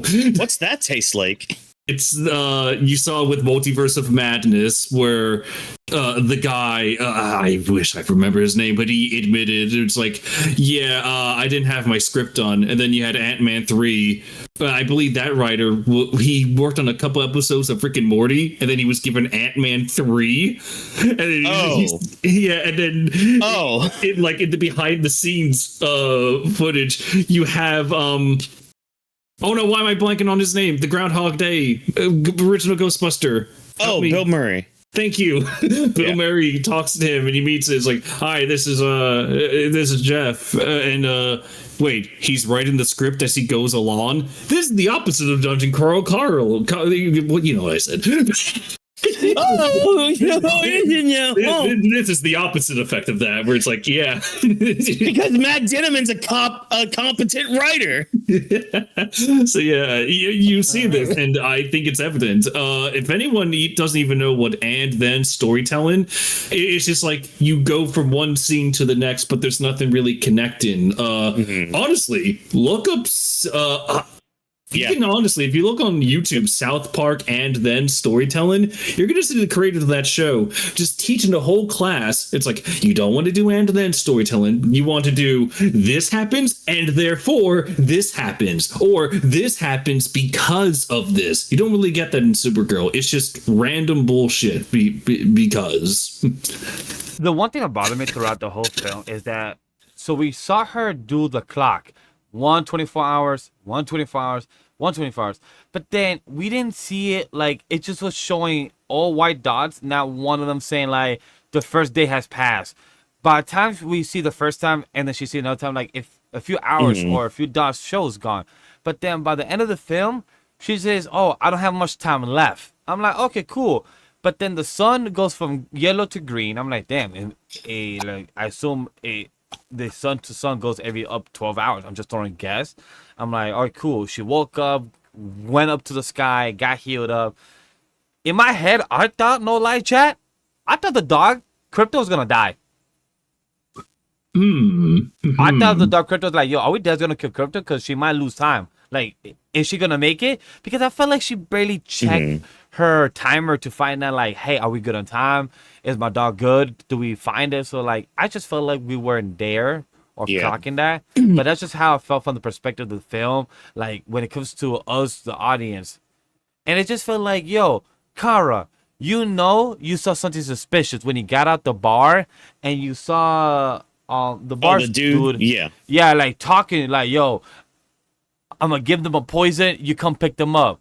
Kara clocked that, but then she plays stupid, like, you know what? I'm going to let this go by. I'm Supergirl. I'm strong. Well, I can beat them up. She didn't really have a sense of urgency until like those two parents, like that whole family died. Yeah. And it's just like, got away. Yeah, and then the ship got away, and then she's like, fuck. All right, well, let me half-ass lock in now. No, if she clocked in, they'd all be dead. Yeah, this is what I meant by she's very inconsistent in terms of not only her character, but also her powers, because she could have ended this movie so many times. Hell, Crypto wouldn't have even been like... Well, again, they had to nerf her so much. They had to nerf her so much in this movie. Plus, it's like, why would you drink tea from random people you don't know? You shouldn't trust. You have trust issue literally from hanging out with other people. You tell the girl, don't follow me, but you're gonna drink tea from a random person. Like, yeah, here's this drink for you. And then she says, oh, what did he give me? As soon as he said it might be bitter, I would have clocked that immediately. Me too. Same. Even if I was a drunkard, I'd be like, yeah, nah. But hey, at least we know now that milk is the end-all be-all cure for any poison.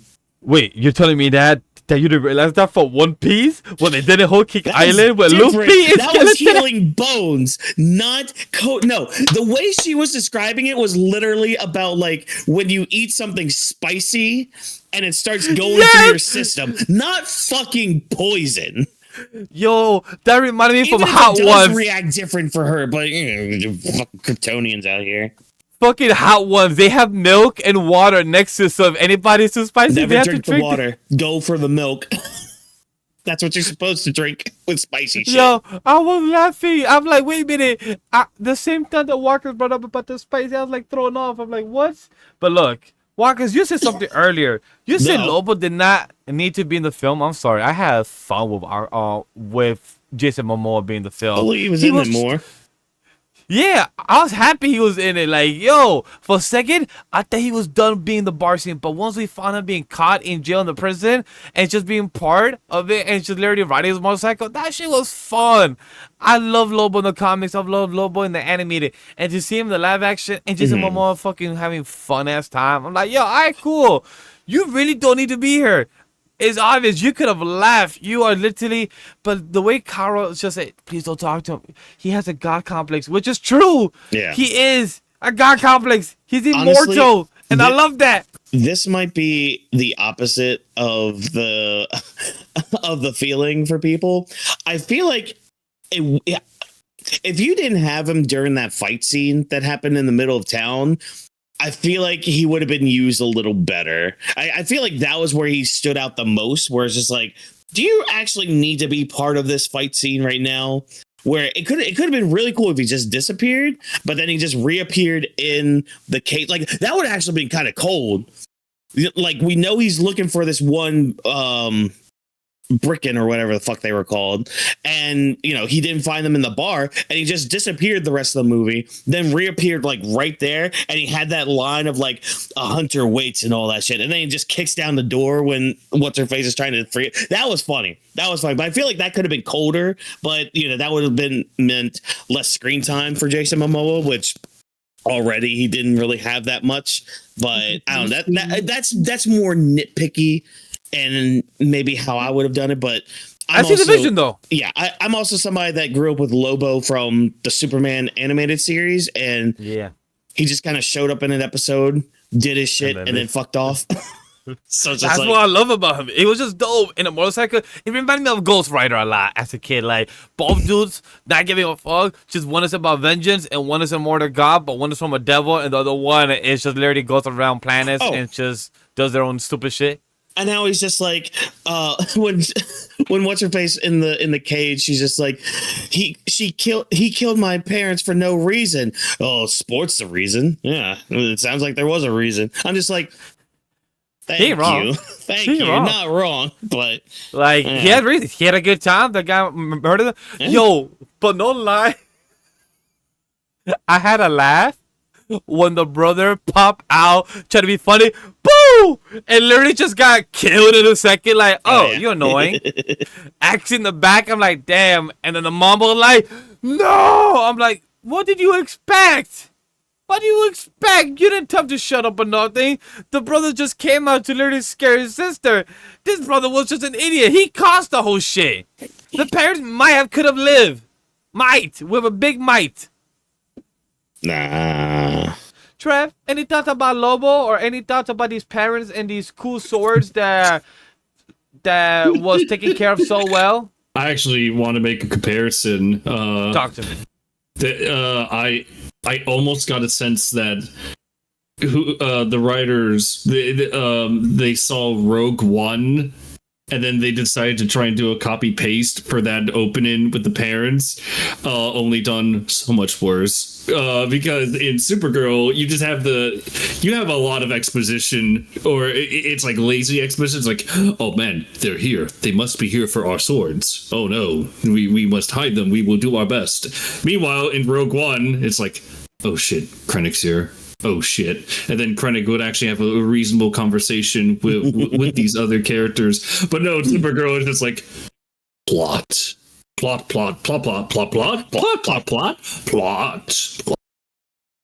Trevor, you forgot. Plot. And Lobo being a god. Lobo is whatever. There wasn't even plot in this movie. Hey, girl was just want to get drunk for her birthday. Girl was literally, I felt bad for Clark. Clark? I felt bad for the big blobby dude in the bar. You know what? Shout out to you, big blobby dude. You shot your shot, even though you got denied. Yo, bro said, like, nah. Hey, what the fuck? She said, no, like, you're not getting any time. You're not getting no time from me. But no, you were talking about Clark in there. Yeah, I felt bad for Clark. Clark was just trying to have his cousin nearby, trying to, hey, let's be siblings. Let's be a family. Hey, Earth would be your home.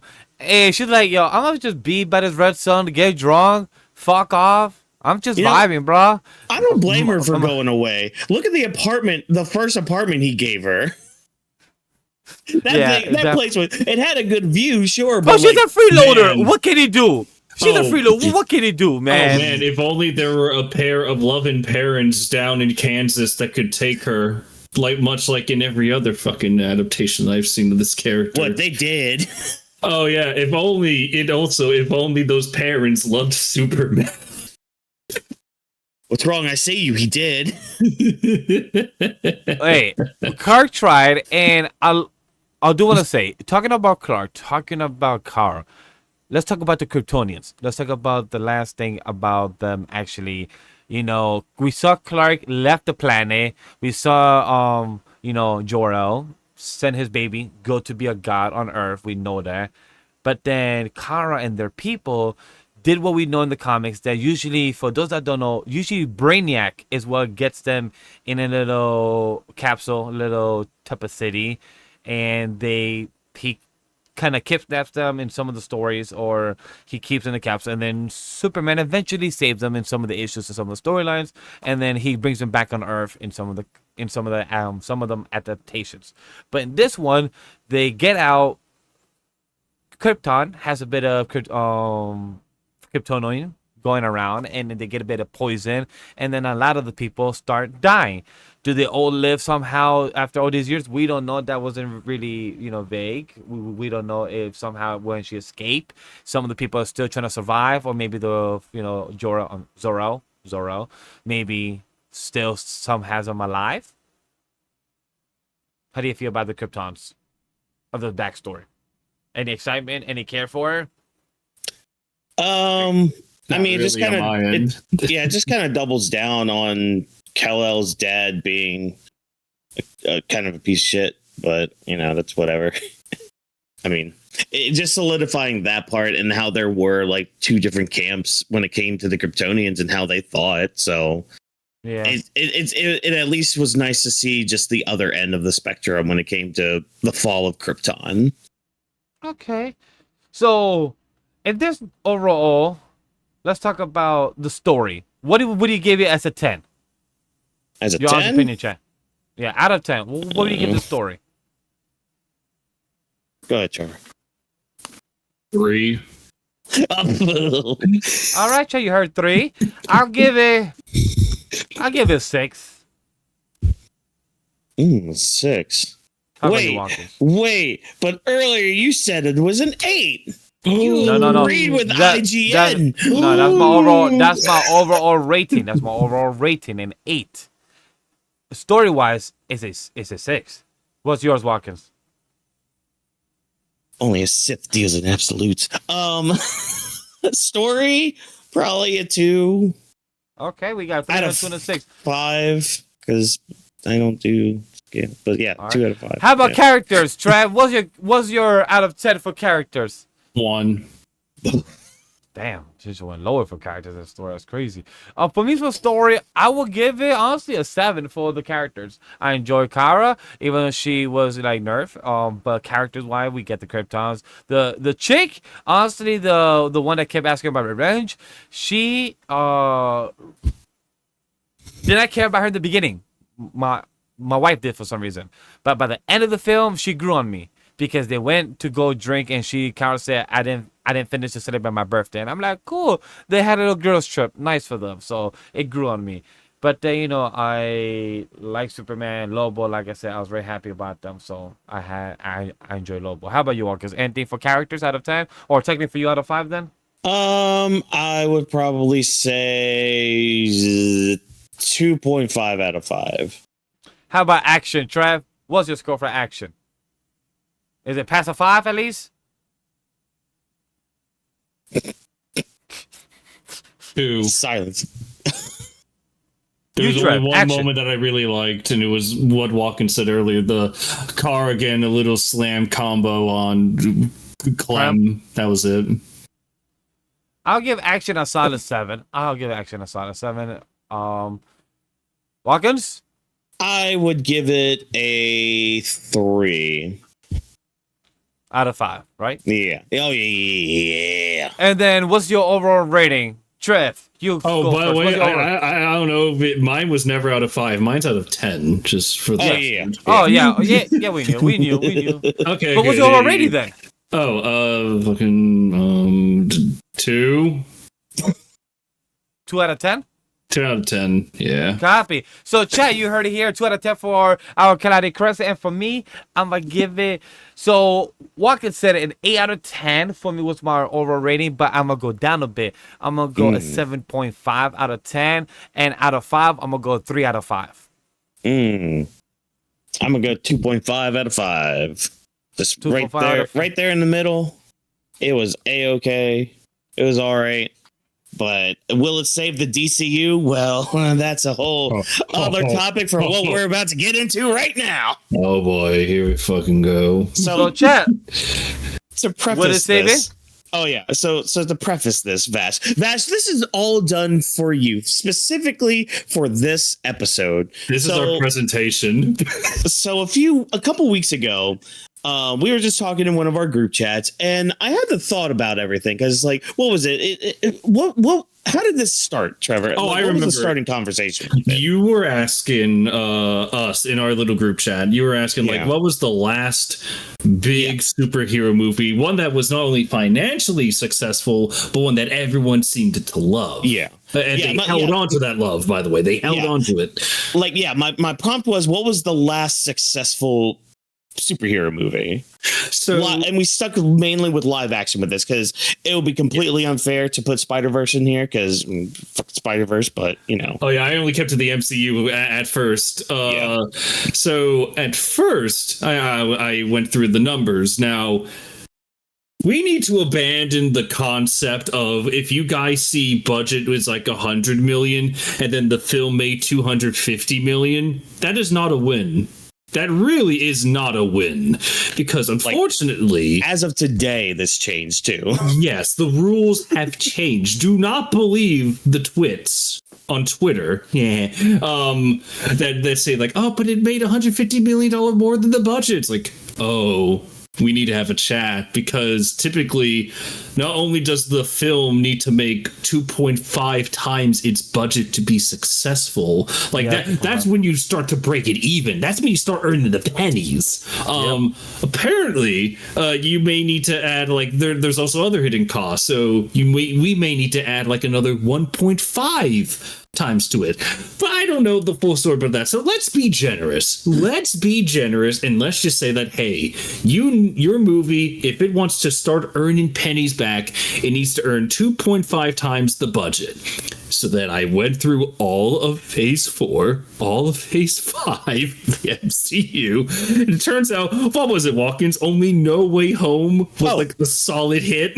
Hold on. Yeah, I have it pinned. Yeah, it was like No Way Home and surprisingly Captain America, like the newest one. Oh yes. Yeah. The New World Order, I believe was called. Yeah, the one with Red Hulk. All right, here we go. Yeah. Here we go. Okay, so Black Widow, no numbers because streaming, but public hates it. Now, this is also like monetary / because Trevor also looked at how public opinion also may have changed on some of these movies. Yes. Shang-Chi, negative 65 million. Public doesn't remember it. Eternals, negative $98 million. Everyone hates it except for the speedster scene.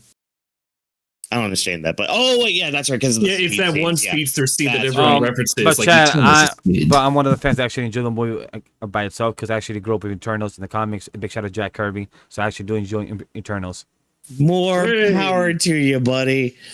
Spider-Man Norway Hobo was $1.42 billion in the positive and public opinion. Woo! So yeah, everybody's put that in there. Perfect. Good. Doctor Strange in the Multiverse of Madness was monetarily positive in 81 million, but the public turned on it. Yeah, quickly turned. Thor Love and Thunder was in the positives, 136 million, but the public hated it on launch. Yep. Black Panther Wakanda Forever was monetarily 234 million in the positives, but the public didn't seem to like it too much, seems like. Now, that was so mainly what we're seeing here is monetarily that phase did pretty good. It seems like, you know, granted, public opinion kind of shifted on it, but like it seemed more, at least monetarily, in the positives. But then we get to Quantumania, where that was negative $495 million. Negative almost negative, almost a $500 million. Nah, that's stupid. Yeah. And public quickly turned on it. Guardians of the Galaxy 3 was also in the negatives, negative 221 million. Oh wait, no, you have a plus next to this, but it's in the red. Oh wait, let me do that real quick then. Guardians of the Galaxy, but don't worry, I can do this live. I count for a living. Guardians of the Galaxy. There's a point to all this, by the way, so don't worry. Yes, yeah, so we're here waiting for the big boy brain. 250 million was what it 250 million was the approximate budget, so we times that, let's be generous, 2.5. That is 600. What? That's a negative. It made so it was in the negative. Oh wait, no, I'm sorry. No. I misread that. Oh, my bad. $845 million was what the film made. The budget to earn money back was 625. So that is a positive. My bad. Okay, so positive 221 million, but fans were divided for the most part. The Marvels, negative 344 million in the dumpster. Many didn't watch, and those that did apparently hated the film. Okay. Deadpool and Wolverine was apparently also in the negatives, negative 109 million, made $1 billion. Yeah, so apparently it made $1 billion, but the budget fucked it. And Trevor, I think you can explain, because there was a little bit more that came with that. Apparently for that story was that there were additional marketing stunts that were done that cost money, and that is ultimately what fucked it in the end. Mm-hmm. That is what killed. That's what made it go in the red. And if I remember right, public opinion on that movie is turning. Oh, really? Damn, that's crazy, because I actually enjoyed that movie. And also I was part of the production for that. For the marketing aspect, so maybe because of all because of all the sets we did and all the different stuff we did, all the chairs and the funny memes of Logan, Hugh Jackman, and Ryan Reynolds did. It was your fault, Matt. How dare you? But we did spend a lot of money on the props, so yeah, we did spend a lot of money. We did break budget a couple times, so yeah. We did it. We found the culprit. I saw the numbers. We did. Yep. No, there's firsthand proof of that. After that was Captain America: Brave New World, which monetarily in the positives, positive 35 million, but the public 35 million in comparison to the hundreds of millions lost. Yeah, just a year before, mind you, just barely a year before, there was what was the movie that was in the positives a year before? Let me scroll back up here real quick. Spider-Man? Oh no, Black Panther. Black Panther on. Oh my God, no, it was more than a year. Black Panther was the end of 2022. Oh. So yeah, it took MCU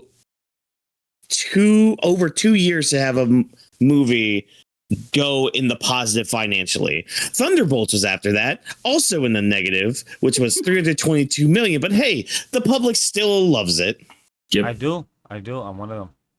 And then the last one that we're going to mention here, Fantastic Four, was also in the negative 22 million, but public likes it, but hasn't crossed into love territory. Now we're going to compare this with the DCU, the recent DC movies that came out. Now for the grand one, this is Trevor's words right here. And now for the grand finale. Here we go. Superman 2025. Doing this live, by the way. Feel like Professor Oak grading your pictures in Pokemon Snap. The budget was $200 million. Let's multiply that by 2.5 to get our break-even cost post-marketing and all of that other behind-the-scenes jazz. 200 times 2.5 equals $562.5 million. Let's round it up to $563 million to be generous.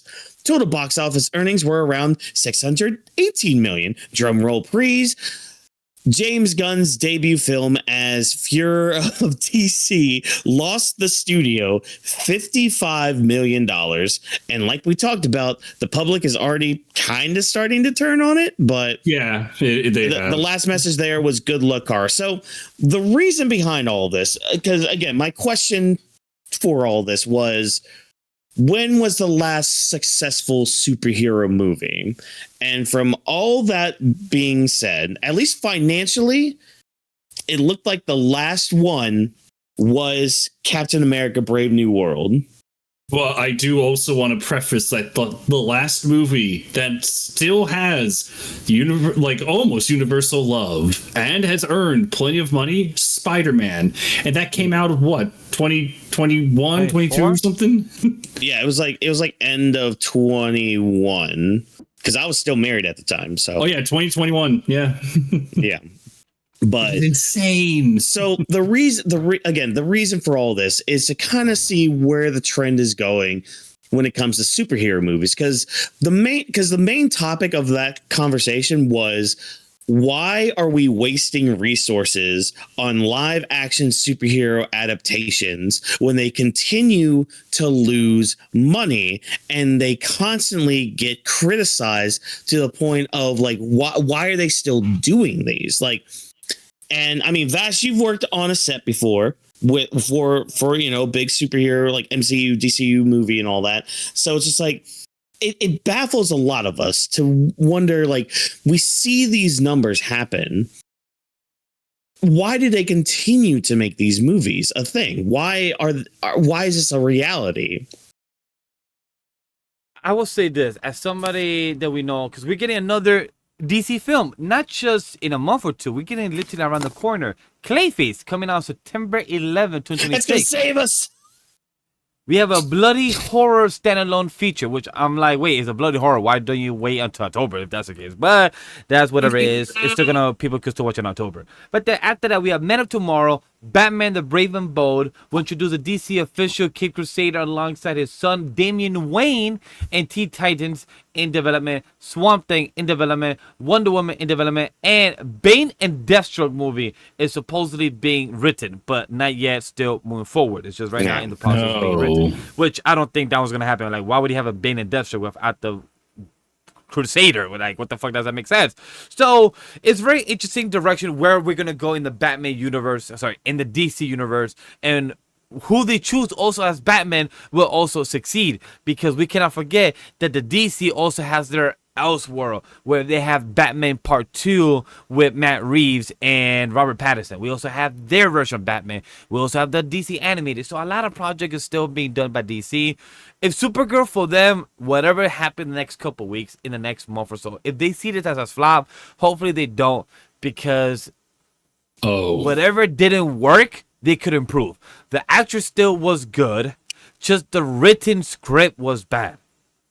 You could still improve her as the character in the next film or project. You introduced Lobo already. People are going to enjoy it. No matter if he was Magneto or not, people are going to enjoy Jason Momoa in the character what he is. Even if they didn't see him as the actor because he had all the face paint and everything, he was still Lobo.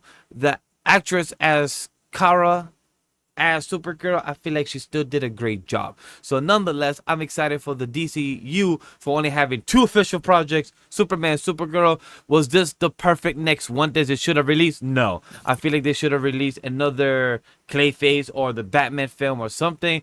But having Supergirl, they did stick the landing. Was a perfect no, but I feel like they could still push forward with this. Trev, any thoughts about this before we end our show? Well, this all kind of leads back as to why I was saying I don't trust the future projects. So just to put this all in perspective, and I'm going to try to do this as fast as I can. Supergirl's budget is estimated between 170 and 186 million. Let's just go with 170 for now, times 2.5 budget. The film needs to make around $425 million if it wants to be successful. If it wants to technically just break even and start earning pennies. It earned less than Morbius. When it came out. Yeah, I saw that. Yeah, I was sad when I read that. And plus, Supergirl is never going to make as much money as Superman. It's not even a case of sexism or being biased. That's just a fact. One is Supergirl, the other's Superman. Superman's going to bring in more audience members, no matter what. But then there was something that stuck out to me. In fact, you were just saying it right now. All these projects that are coming out made me think of James Gunn. And being like, all right, well, what did James Gunn announce? And he had a whole slew of projects. And a few of them have already been canned. They've been cut. I believe the Booster Gold project that's out. The Authority, that's gone. But at the same time, James Gunn wants to introduce other projects, and he's going to tie in the games, like future games, to his beloved cinematic universe. I hope not. Please don't do fucking that luck. because don't do that. Star Wars did that, and I hate it. Not everything needs to be motherfucking canon. Get that out of your head. Let's be your own universe. Be movie, TV, sure, but don't try to add games, comics, and just stop. I hate that. I heard that too. It just that irritates me. And so this is one more thing, one more bout of public perception that I've been looking into. Do you guys remember the video of James Gunn releasing all those statements, doing that big old teaser of all the projects? Yeah, he's been kind of lying. Like, he lied pretty much about what Supergirl was going to be, what the film was. They got the comic adaptation part, but they didn't even like stay true to what he was teasing. And then if you look into James Gunn's statements over the years and all that, you just learn it's like, oh, you're either really dumb or you're lying about a lot of stuff, about a lot of your projects. So I don't really trust you anymore, James, which is a shame because I love Guardians 1. But the Supergirl thing has already gone into the point where this is a little bit of breaking news, by the way.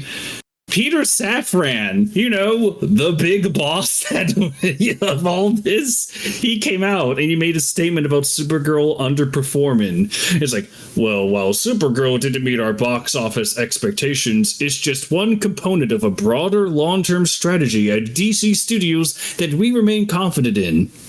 No, because you guys really don't have much of a plan left. Supergirl got eviscerated on the opening weekend. It doesn't look like it's going to make nearly as much money as you guys needed to. And now you're going to try the same thing with even lesser characters. Granted, I may be looking forward to Clayface, but that's me. I might be a handful of people. There's no way that even if it is even as one of the best movies of all time, I don't know if it's going to racket the numbers needed. It's going to be the same thing for everything. Lancers is already suffering because already people turned their feelings off or their expectations off from the trailer. It's like, no way, this looks shit. It's just one thing after another. The DCU already kind of looks fucked from the start. So that's my 2 cents. That's my grand revelation. That's why I'm not looking forward to it. It's like, you guys clearly don't know how to handle these properties. Maybe you should have retired all this and just let it take a break before we try doing this shit again. A couple years after the eventual collapse of your last cinematic universe attempt. So that's my 2 cents. That's all I got. Yeah, thanks, Dwayne. Oh my god. The Rock. Rock is getting fired without even being involved right now. Still, that's crazy. Walker, any last thoughts before you go do Forbidden Door? Trying to find a stream for Forbidden Door, so that's still that's fun right now. Yeah, go check me out streaming that here in a little bit because I also have to switch around my laundry, so that's gonna be fun. Yeah, just be better. Just be better with your superhero media. That's all we ask for. That's all we want. Just be better. Just be good. It shouldn't be that hard to be good, but apparently it is. And it shouldn't be. Just do good. With that being said, chat, hopefully you guys are excited with the Supergirl review. Not anything fully crazy in depth of the story of the writing or what happened from the movie. It was more of our opinion and what we thought. It was the good, the bad, and the ugly. Let us know how you guys felt when it comes to Supergirl movie. Were you guys entertained by it? Did you guys love it? My wife enjoyed it at least. So for a casual audience, she enjoyed it, and that to me is a win.